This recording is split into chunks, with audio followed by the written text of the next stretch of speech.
한 주간 잘 지내셨습니까? 저도 덕분에, 성령님 덕분에 한 주간 평안히 휴가도 잘 보내고 있습니다. 이번 휴가는 저에게 있어서는 특별한 휴가였던 것 같습니다. 그동안 마음 한켠에 남아있던 부담감과 또 이렇게 아쉬운 마음과 그런 마음들이 있었는데 그것을 다 털어버리는 그런 시간이 되었던 것 같습니다.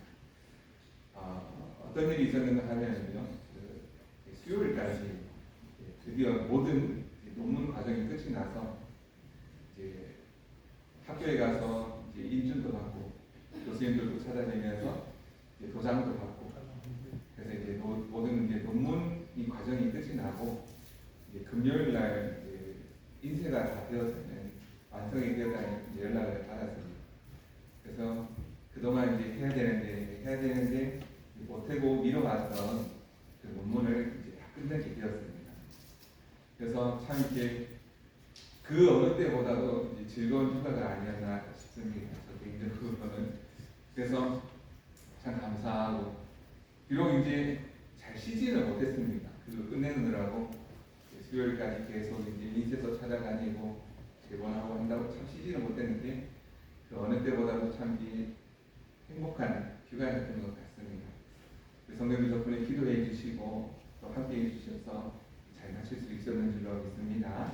우리 성도님들 가운데서도 늘 하나님의 은혜가 함께 하셔서 복 있는 그런 삶을 살아가시되 이번 여름도 휴가도 잘 보내시고 그동안 쌓여 있었던 답답함, 아쉬운 마음들, 그 마음들을 털어버리는 이 시간이 되셨으면 좋겠습니다. 우리가 계속 이제 출애굽기 말씀을 보고 있는데요. 하나님께서 우리에게 왜 성전을 주셨는가, 그 성전을 주신 의미를 계속해서 살펴보고 있습니다. 호렙산 시내산에 도착하여서 이제 하나님의 말씀을 모세가 받는 동안 이스라엘 백성들 늘 애굽에서 지냈던 그 삶의 습관들을 버리지 못하고 조급한 마음에 이스라엘 백성들이 이제 눈에 보이는 신을 만들어 달라. 하나님이 어디 계시느냐. 그동안 모세를 의지했는데 모세는 눈앞에 보이지 않고 불안하고 두려운 마음에 우리의 눈에 보이는 신을 만들어 달라. 그렇게 해서 만든 것이 금송아지였습니다. 하나님께서 베풀어 주신 은혜를 가지고 우상을 섬기는 그런 모습들이 있었죠. 이 금송아지 신상을 만들고 이것이 하나님이다. 이렇게 어리석은 모습들도 있었습니다. 그런 백성들을 하나님께서는 이제 진노하시고 벌을 하셔야 마땅한데 그때 모세의 중보 기도를 들으시고 주의 영광을 내게 보여주옵소서, 우리에게 보여주옵소서 그 간절한 기도를 들으시사 하나님께서는 그 진노의 마음을 돌이키시고 하나님께서 너와 함께 하겠다, 하나님의 영광을 보여주겠다 약속하시며 모세와 이스라엘 백성들에게 만들라라고 하신 것이 있습니다. 이것은 내가 너희와 함께 하겠다는 약속, 사인인데 하나님께서 함께 하시겠다고 하는 약속의 시작, 능력으로 함께 하시고 축복으로 함께 하시는 하나님의 역사하심을 보여주는 그 믿음의 시작을 하나님께서 말씀해 주시는데 그렇게 해서 만든다고 하신 것이 무엇인가 하면 성막입니다. 내가 너희와 함께 하겠다는 약속의 증거로 너희에게 성막을 만들라 하나님께서 이렇게 말씀하십니다. 그래서 하나님께서 말씀하심으로 말미암아 모세와 이제 이스라엘 백성들이 이 성막을 만드는 그 내용들이 출애굽기 말씀에 잘 나와 있습니다. 여기서 이제 성막은 굉장히 중요한데요. 예루살렘 성전의 이제 모형이 된다고 할 수 있는 이 성막.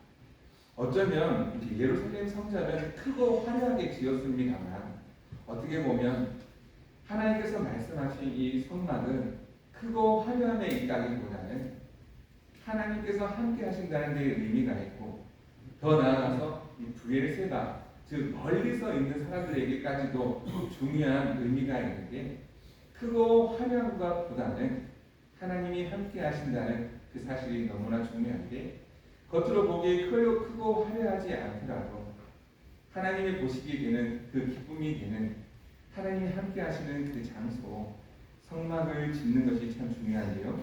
그 민수기 7장을 보면 이 성막이 완성된 다음에 불기둥, 구름기둥이 함께 옮겨가며 하나님께서 어떻게 역사하시는지, 능력이 하나님이 어떻게 함께 하심을 보여주시는지 그 증거들이 말씀을 통해 나와 있습니다. 그런데 왜 하나님은 이 성막을 만들라고 하셨는가? 이게 중요한 겁니다. 출애굽기 25장 8절 말씀에 보면 의미가 나와 있는데요. 25장 8절 말씀 같이 한번 읽어보겠습니다. 시작. 내가 그들 중에 거할 성소를 그들이 나를 위하여 짓되. 그들 중에 거할 성소, 그것이 성막이라는 것입니다.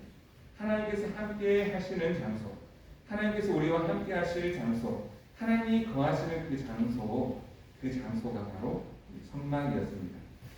성막을 만들라고 한 것은 이것은 정말 놀라운 하나님의 은혜이고 하나님의 은혜를 경험하게 하는 것이며 하나님께서 이렇게 역사하시겠다고 하시는 약속이기에 굉장히 중요한 의미가 있습니다. 왜 이것이 은혜인가? 사람은 에덴 동산에서 지은 죄로 말미암아 하나님과 완전히 분리가 되게 되었습니다. 원래는 하나님을 아는 존재였지만 하나님을 모르는 존재가 되어버렸습니다. 그런데 하나님과 떨어져 지낼 수밖에 없는 존재가 하나님께서 함께 하시는 것을 알게 하신다고 하시니 얼마나 큰 은혜입니다. 죄로 말미암아 하나님과 떨어져 지낼 수밖에 없는 연약하고 불쌍한 존재였지만 하나님께서 그대로 버려두지 않으시고 내가 너희와 함께 하겠다 말씀하시니 그것이 얼마나 큰 은혜이냐 하는 것입니다. 이것은 나중에 예수 그리스도께서 십자가의 죽으심으로 말미암아 인간의 모든 죄를 용서해 주시고 친히 화목 제물이 되셔서 하나님과 화해하게 하시는 그 시작이 바로 이 성막에서부터 시작해서 예수 그리스도를 통해서 완성되게 되었다는 것입니다. 그래서 은혜의 시작이 되니 얼마나 큰 은혜인가 하는 것입니다. 이 시대의 교회는 바로 이 성막과 같은 것입니다. 하나님의 은혜에 놀라운 시작점이 되는 것이 바로 성막이었듯이 오늘날 우리가 함께 예배드리는 이곳 교회가 하나님의 은혜를 전하는, 나누는, 증거하는 은혜의 시작점이 된다는 의미에서 교회는 굉장히 중요한 곳이다 라는 사실입니다. 이 시대의 교회가 바로 성막과 같은 곳, 하나님의 은혜를 경험하는 곳, 하나님의 영광이 임하는 곳, 하나님의 은혜가 시작되는 곳이니 얼마나 중요한 것인가 하는 것이죠. 하나님께서 말씀하십니다. 내가 너희와 함께 하겠다. 내가 너희와 함께 하겠다. 내가 능력 가운데 함께 하시고 함께 하고 너희를 지켜주겠다라고 말씀하시며 지으라고 하는 것이 이 성막이다라는 것입니다. 애굽의 종교는 끊임없이 눈에 보이는 신, 눈에 보이고 하나님이 함께 하시는 것을 보기를 원해서 지은 것이 금송아지인데 그 가운데 주의 영광을 내게 보여주옵소서 모세가 간절히 기도했을 때에 하나님께서 내가 너희와 함께함을 보여주겠다 하고 말씀하시며 지으라고 하는 것이 바로 이 성막입니다. 그래서 하나님의 영광을 보여줄 장소, 내가 너희와 함께 있는 증거를 보여주시기 위해서 성막을 만드는 것입니다. 그리고 성막이 완성된 이후 하나님은 하나님의 인재를 눈으로 보게 해주셨던 것이죠. 출애굽기 40장 38절 말씀 같이 한번 읽어보겠습니다. 출애굽기 40장 38절입니다. 같이 읽겠습니다. 시작. 낮에는 여호와의 구름이 성막 위에 있고 밤에는 불이 그 구름 가운데에 있음을 이스라엘의 온 족속이 그 모든 행진하는 길에서 그들의 눈으로 보았더라. 아멘. 그때도 함께 하셨던 하나님, 지금 우리와도 함께 하시고 능력 가운데 지켜주시며 하나님의 영광 보여주고 계심을 믿습니다. 다만 우리들은 그것을 잘 모를 뿐이다 라는 것이죠. 하나님이 우리와 함께 하심을 사람들이 너무 원하니까 하나님께서 영광 가운데 임재하시고 보여주시겠다 약속하시며 성막을 지으라고 하셨던 것입니다. 하나님의 은혜가 성막에서부터 시작이 되어서 예수 그리스도를 통해서 완성되게 하여 주시고 오늘 우리에게까지 이루어 주셨으며 그 증거가 교회로 말미암아 나타나게 되었다는 것입니다. 성막에서 어떤 일을 하였는가? 혹시 사진이 있는데요. 그 사진 한번 보시면서 성막을 한번 봤으면 좋겠습니다. 그 당시에 지었던 성막이 저런 모습으로 되어 있습니다. 이 성막, 저 전체가 성막이고요. 그 문을 지나서 들어가 보면 번제단이 있고, 번제단을 아니 잠시만요. 넘겨달라고 넘겨주세요. 이 번제단이 있고, 앞에 있고, 뒤에 물두멍이 있고, 뒤에 이제 성소가 있는데, 성소는 이 성소와 지성소를 이렇게 나눠지게 됩니다. 그 뒤에 보면 천막으로 덮여져 있는 것이 이제 성소인데, 성소 안에 이제 지성소와 성소로 구분이 됩니다. 다음 사진 보여주실 평면도를 한번 보면요, 이제 문을 열고 들어가면 번제로 써 있는 이제 성막문이 있습니다. 성막문이 오른쪽에 보면 있는데요. 성막문을 지나서 들어가면 이제 번제단에서 제물을 잡고 그 자신의 죄를 그 제물에게 전가한 후에 제물을 잡아서 번제단에 태워 올려드리고, 이제 제사장은 이제 물두멍에서 손을 씻고 이제 성소 안으로 이렇게 들어가게 됩니다. 그 성소 안으로 들어가서 그곳에서 이제 성소를 지나 이제 지성소로 이제 들어가게 되면 그곳에서 이제 하나님의 음성을 듣는 그 일들을 이 성막 안에서 행하였던 것이죠. 그 성막 이 평면도로 보면 이렇게 되어 있는데, 이것이 이제 하나님께서 지으신 하나님의 영광을 나타내는 하나님께서 보여주신 말씀하여 주신 성막의 구조입니다. 좀 더 이제 다음 사진 한번 보여주시면요. 그래서 이것이 이제 성막문은 오직 하나입니다. 이 성막을 짓 때에 큰 이 규모가 작지가 않은데 이 성막문은 하나인데, 또한 이것이 무엇을 의미하는가 하면 오직 하나님께로 나아가는 그 길은 오직 성막문을 통해서 갈 수 있는데, 오직 그 길은 하나라는 사실입니다. 오직 예수 그리스도를 믿는 믿음으로만 하나님께 나아갈 수 있다는 사실을 여기서도 볼 수 있는데요. 오직 성막문은 하나인데 이 문을 통해서 들어가면 어떤 모습이 나타나는가 하면 처음에 나타났던 것이 무엇입니까? 번제단입니다. 번제단 한번 보여주시면요. 이곳에서 제물을 잡고 불을 피워서 제물을 태우고 하나님께 향기로 제사의 향기를 올려드렸던 것이 이곳입니다. 그리고 이것 번제단을 지나서 이제 제사를 드리다 보면은 짐승을 잡다 보니 피라든지 여러 가지 이제 오염된 경우가 있지 않겠습니까? 이제 제사장은 그 제물을 태워 드린 이후에 그 다음 사진 보여주시면은 물두멍에서 이제 손을 씻고 이제 하나님께로 나아가서 하나님의 음성을 듣는 것입니다. 하나님의 말씀을 듣는 것이죠. 그 우리도 이제 새 성전을 잘 지었지 않습니까? 우리 성도님들도 하나님 앞에 나아가야 되고 이제 정결한 마음으로 나아가야 되는데, 손을 씻는 마음, 이 손을 씻는다는 것은 정결한 마음으로 나아간다는 의미가 있습니다. 그래서 물로 씻는 것이 무엇입니까? 세례가 있지 않습니까? 세례를 받는다는 것은 물로 우리의 더러워진 몸과 마음을 씻는다는 의미가 있고, 하나님 앞에 나아가기 위해서는 반드시 씻어야만 했습니다. 그래서 하나님 앞에 나올 때에 정결한 마음으로 나아간다는 의미에서 제사장은 이곳에서 손과 발을 씻고 하나님 앞에 나아가는 것이죠. 우리도 새 성전을 잘 지었는데 우리도 물두멍을 앞에다 하나 두고 그것에서 손과 발을 씻고 정결한 마음으로 나오면 좋겠다 그런 마음도 들고요. 또 지지난 주에 우리 말씀을 나누면서 이 모세의 그 기도, 그 최고의 기도가 주의 영광을 되게 보여주옵소서. 하나님은 이미 우리에게 최고의 영광을 보여주셨지 않습니까? 새 성전을 허락해 주셨는데 그 앞에다가 주의 영광을 보여주옵소서, 그 모세의 기도를 써놓으면 좋겠다는 마음으로 듭니다. 그래서 정결한 마음으로 하나님 앞에 나아간다는 의미에서 물두멍에서 손을 씻고 이제 그 다음을 지나 뒤에 보면 휘장이 보이죠. 그 제사장의 그 휘장을 걷고 안으로 들어가게 되면 이 성소로 들어가게 됩니다. 다음 사진 보여주시면 이 성소로 들어가면 성소 안에 구조가 어떻게 있습니까? 진설병 상이 있고 이 성소가 안에 천막 안에 있다 보니까 어둡지 않습니까? 등잔 때 불을 밝히고 그 등잔 때 불도 역시 마찬가지로 우리의 어두운 마음을 밝히는 의미가 있습니다.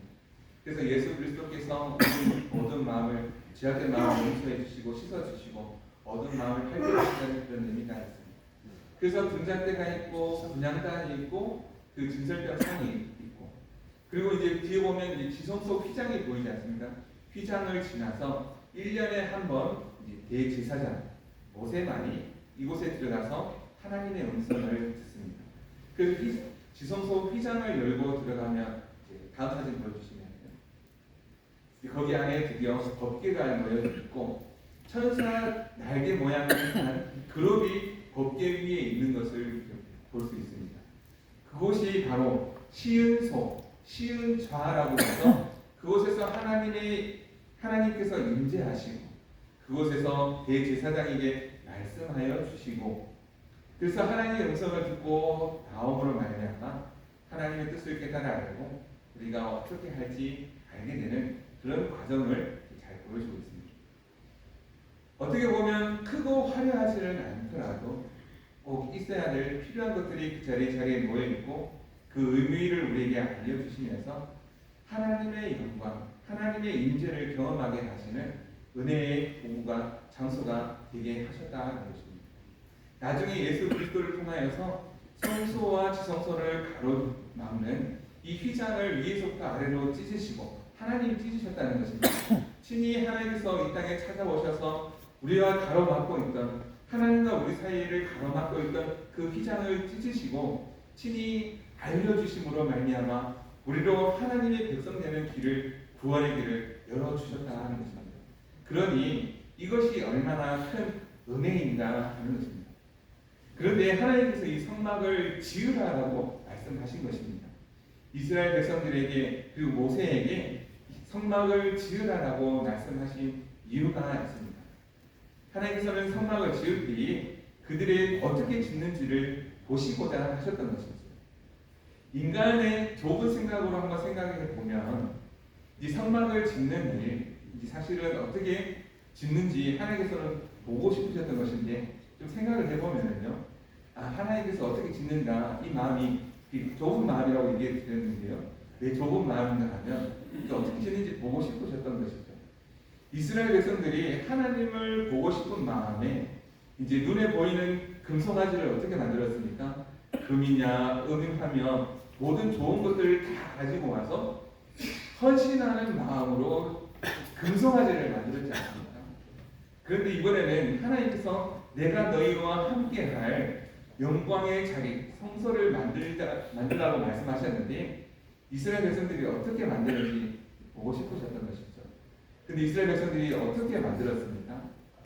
역시 마찬가지로 하나님께서 거하실 처소를 만들며 있어서 기쁜 마음으로 자원하는 마음으로 금과 은과 각종 귀한 것들을 가지고 하나님 앞에 드렸다라는 사실입니다. 그 말씀이 이제 오늘 말씀에도 나와 있는데요. 우리 2절과 5절 말씀에 나와 있습니다. 우리 3절과 5절까지의 말씀 같이 한번 읽어보겠습니다. 3절에서 5절까지의 말씀. 3절에서 5절까지의 말씀 같이 한번 읽어보겠습니다. 그들이 이스라엘 자손의 성소의 모든 것을 만들기 위하여 가져온 예물을 모세에게서 받으니라. 그러나 백성이 아침마다 자원하는 예물을 연하여 가져왔으므로 성소의 모든 일을 하는 지혜로운 자들이 각기 하는 일을 중지하고 와서 모세에게 말하여 이르되 백성이 너무 많이 가져오므로 여호와께서 명령하신 일에 쓰기에 남음이 있나이다. 이스라엘 백성들이 하나님께서 명령하신 그 테스트를 잘 통과하는 모습을 보여줍니다. 하나님 앞에 드리되 자원하는 마음으로 기쁜 마음으로 와서 하나님 앞에 드렸다는 것입니다. 여기에서 하나님께서 보고 싶어 하셨던 것이 무엇이겠습니까? 많은 금과 은을 보고 싶어 하셨던 것이겠습니까? 그렇지 않습니다. 하나님께서 가장 보고 싶어 하셨던 것은 그들의 중심을 아시는 하나님, 그들의 마음을 보고 싶어 하셨다는 것입니다. 근데 이스라엘 백성들이 어떻게 하였습니까? 자원하는 마음으로, 기쁜 마음으로 하나님 앞에 백성들이 들고 나왔는데 그 가지고 온 것이 너무 많으므로 이게 그만 가져오라고 할 정도로 가지고 오게 되었다는 것입니다. 기쁜 마음으로. 하나님은 중심의 진실함을 아시는 하나님은 기쁜 마음으로 나오는 그들의 백성들의 모습을 보시고 그동안 금송아지를 만들었던 연약한 모습은 용서하여 주시고 은혜를 베풀기로 작정하시지 않으셨겠습니까? 그래서 하나님께서는 그 성막을 통해서 영광을 보여주시고 40년 광야 생활하는 동안 먹는 것 때문에 입는 것 때문에 그 발이 부르트지 않도록 보시고 함께 하시고 지켜주셨다는 사실입니다. 성막, 굉장히 이스라엘 백성들에게는 중요한 의미가 있고 하나님의 은혜를 경험한 장소였고 그 무엇보다도 중요하게 여겼던 그런 마음들이 이스라엘 백성들에게 있었고 오늘 우리도 동일하게 가져야 되는 성막, 교회를 향한 그런 마음인 줄로 믿습니다. 우리 교회를 향하여 바라볼 때에 하나님의 은혜가 느껴지십니까? 감사한 마음이 있습니까?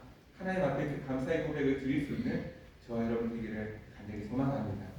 이 성막에 관한 재밌는 이야기가 이제 유대 전쟁사 요세푸스가 쓴 유대 전쟁사에 재밌는 이야기가 있습니다. BC 663년에 이제 예루살렘이 완전히 함락되고 로마에 의해서 완전히 함락되는 일이 발생하게 됩니다. 처음에 말씀드린 대로 예루살렘 성전이 이 성막을 모형으로 해서 크고 화려하게 지어졌다고 말씀드렸지 않습니까?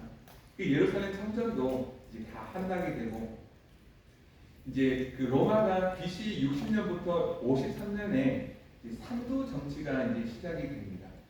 그 로마의 최고의 권력 기관이라고 할 수 있는데요. 1차 삼두 정치가 로마 그 BC 63년에 이제 기반이 마련이 되고 60년부터 53년에 의해서 이제 삼두 정치가 시작이 되는데 아마 그 이름을 이제 들어보셨을 것입니다. 학교 다닐 때 역사 시간에 들어보신 분들도 계실 것입니다. 그 삼두 정치하면 이제 율리우스 시저, 혹시 케사르라고도 하는데 들어보셨습니까? 이제 케사르가 어떻게 보면 최고의 정치 지도자로서 과거의 최고의 제사장직에 오르게 됩니다. 그 율리우스 시저와 또 그와 라이벌격인 이제 폼페이우스라는 사람이 있습니다. 이제 폼페이우스는 이제 어떻게 보면 그 국방부 장관과 같은 그런 사람입니다. 군사적으로 굉장히 힘이 있는 사람인데 예를 들어서 소아시아 지역과 팔레스틴 지역을 이제 원정을 떠났다가 다 정복을 하고 돌아오는 이제 어떻게 보면 이제 국방부 장관과 같은 군사적으로 힘이 있는 군사적 높은 위치에 있는 사람이라고 할 수 있습니다. 그리고 또 한 사람이 있는데 마르쿠스 리키니우스 크라수스라는 사람이 있습니다. 이 사람은 어떻게 보면 대기업 회장님과 같은 그 당시의 최고의 재력가라고 할 수 있습니다. 그래서 정치가 한 명, 군사 지도자 한 명, 최고의 재력가 한 명이 모여서 그 거대한 로마의 통치를 하게 되었는데 이제 이 폼페이우스가 BC 63년에 이 예루살렘을 정복하면서 그때 한 가지 한 일이 있습니다. 어떤 일이 있었는가 하면 이 폼페이우스가 이 성막을 보고 싶었던 것입니다. 그토록 유대인들이 중요하게 생각하고 지키고자 했었던 그 성전을 보고 싶었던 것이죠.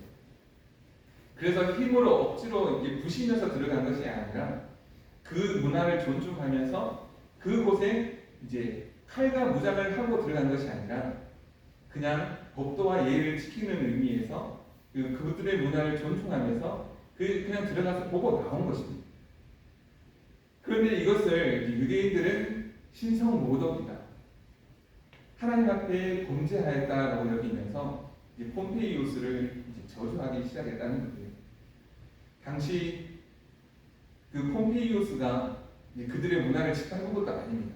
그래도 성막을 지켜주면서 예의를 갖추고 그곳에 들어왔는데 유대인들은 그것을 가지고 폼페이우스를 저주하면서 기도했다는 것이죠.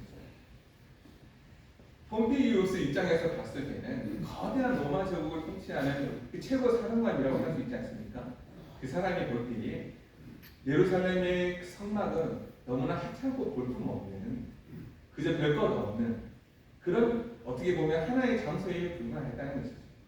그 믿음 없는 사람의 눈에 볼 때는 볼품없는 아무것도 없는 그런 곳이었지만 하나님을 믿는 믿음의 백성들의 눈에 볼 때는 하나님이 임재하시는 곳, 하나님께서 거하시는 곳, 굉장히 중요하게 여겼던 곳이라는 것입니다. 그 기도 덕분이었을까요? 폼페이우스는 점점 이렇게 내리막길로 가고 율리우스 시저가 이제 최고의 통치자가 되는 그런 재미난 이야기도 있습니다. 그래서 단지 그냥 왔다 갔을 뿐인데 이스라엘 백성들이, 유대인들은 폼페이우스를 향해서 저주의 기도를 드려서 그런지 모르겠지만 그런 이야기가 유대 전쟁사에 담겨져 있습니다. 그 이스라엘 백성들에게 있어서 성막은 하나님의 은혜를 체험하는 귀한 믿음의 장소였습니다.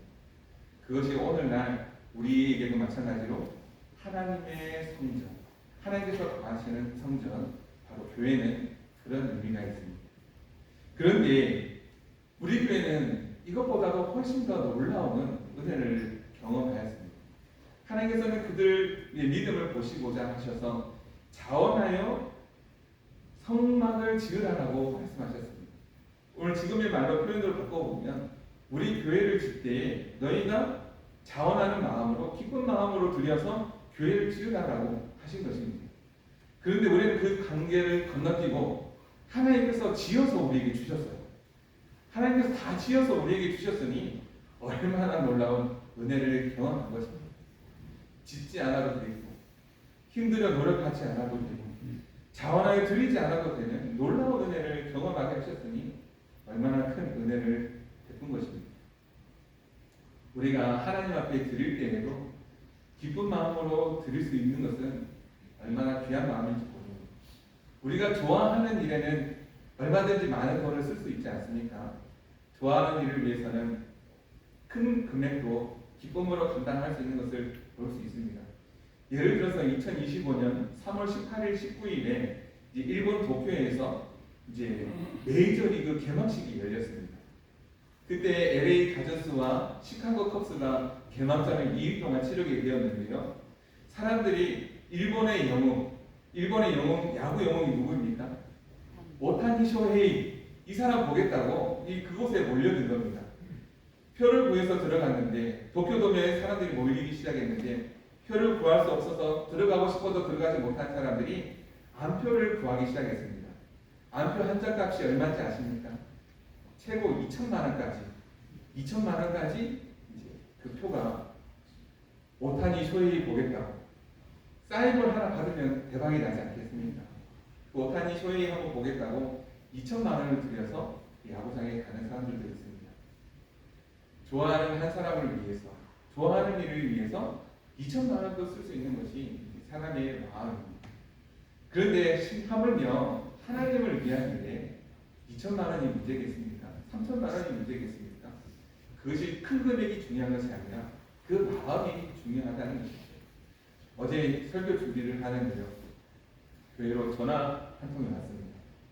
한 여성분이 전화를 주셨는데 제가 받았어요.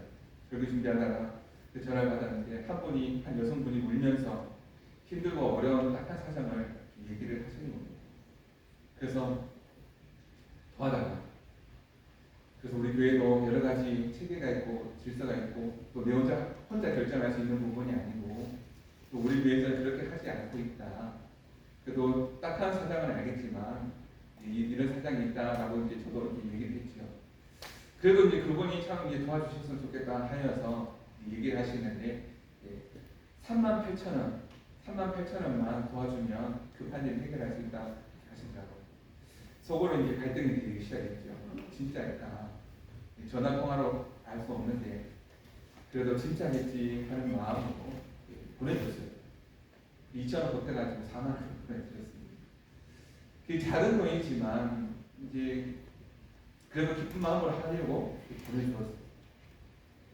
좋아하는 일에는 자기 자신을 위하는 일에는 1,000만 원, 2,000만 원도 아낌없이 하는 그런 모습도 있는데 4만 원, 작은 돈이라면 작은 돈이고 어떻게 보면 참 그렇습니다만 그래도 기쁜 마음으로 보내줘야지 하는 마음으로 보내주었습니다.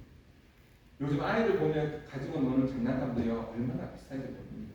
10만 원, 20만 원부터 시작해가지고 또 사진 한 장 다시 한번 보여주시면요. 이게 아이들이 가지고 노는 카드 같은 건데요. 용이 있는 아주 희귀템이라고 합니다. 이 가격이 얼마인지 아십니까? 밑에 보면 39만 8천 엔이라고 되어 있습니다. 우리나라 돈으로 따지면 400만 원 정도가 된다고 합니다. 아이들이 카드 한 장인데 400만 원이 있다고 합니다. 이런 거 하나 사는데도 400만 원씩 주고 사고 드디어 샀다. 드디어 구했다라고 이렇게 기뻐하는 사람들도 있다고 합니다. 하물며 심지어 그것이 진짜인지 아닌지 모르지만 이 4만 원 돕는 일에 이렇게 망설이면 되겠나 싶어서 저한테는 큰 돈이지만 아낌없이 보내주었습니다.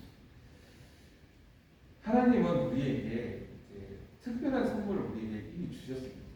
이 성전을 우리에게 주셨지 않습니까? 하나님께서 함께 하시겠다는 약속은요, 큰 은혜를 우리에게 베풀어 주셨는데, 우리가 꾸미고 가꾸는 일, 우리가 감사한 마음으로, 기쁜 마음으로, 자원하는 마음으로 우리가 함께하면 하나님께서 그 마음을 기억하시는 줄로 믿습니다. 하나님께서 그 마음을 보시고 하나님께서 은혜를 베풀어 주시는 줄로 믿습니다. 신약의 말씀에도 보면은요, 이 말씀이 나와 있는데요, 우리 신약의 고린도후서 9장 6절에서 7절 말씀을 같이 한번 읽어보겠습니다. 9장 6절에서 7절 말씀 같이 한번 읽어보겠습니다. 시작. 이것이 곧 적게 심는 자는 적게 거두고 많이 심는 자는 많이 거둔다 하는 말이로다. 각각 그 마음에 정한 대로 할 것이요 인색함으로나 억지로 하지 말지니 하나님은 즐겨내는 자를 사랑하시느니라. 아멘. 우리 교회를 향한 그런 마음이 있었으면 좋겠습니다. 사랑하는 마음이 있어서 하나님께서 함께 하시는 일이고, 하나님께서 역사하시겠다고 약속으로 주신 이 성전, 우리에게 사랑하는 마음이 있어서 이 성전을 위해서 무엇을 드릴까 자원하는 마음, 기뻐하는 그 마음을 드릴 수 있기를 소망합니다. 그 마음으로 드릴 때에 하나님께서 그 중심의 그 진실함을 보시고 하나님께서 더 큰 은혜로 함께하여 주실 줄로 믿습니다. 채워주실 줄로 믿습니다. 억지로 하는 것이 아니라 기쁜 마음으로 하나 하는 것입니다. 사랑하는 성도 여러분, 기쁜 마음으로 하나님 앞에 드릴 수 있는, 그 채워갈 수 있는 저와 여러분에게 소망합니다. 놀라운 역사를 이루어 주실 줄로 믿습니다. 기도하겠습니다.